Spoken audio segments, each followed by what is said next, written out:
नांदेडमध्ये झालेला चिखल साफ करून टाका अशा शब्दात उद्धव ठाकरे यांनी प्रताप पाटील चिखलीकर यांच्यावर टीका केली। दरम्यान चिखल झाल्यावर कमळ फुलतं आणि विकासाची गंगा वाहते असं म्हणत प्रताप पाटील चिखलीकर यांनी उद्धव ठाकरेंना प्रत्युत्तर दिलंय। नांदेडमध्ये जो चिखल झालेला आहे तो यावेळेला तुम्हाला साफ करावा लागेल। चिखल साफ करून टाका, आता नाही पूर्ण साफ करून टाका। पण मोदीजी जेव्हा नांदेडमध्ये आले होते, वा वा वा वा काय भाषण केलं, छान।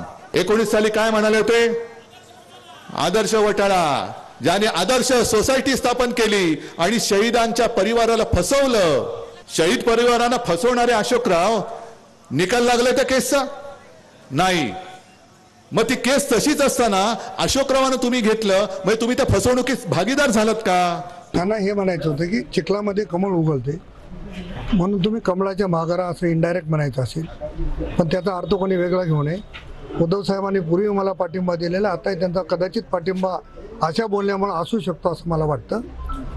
त्यांना याची आठवण असेल की ज्या ज्या ठिकाणी चिखल होतो त्या त्या ठिकाणी कमळ उगवते आणि कमळ उगवलं की विकासाची गंगा त्या मतदारसंघामध्ये येते।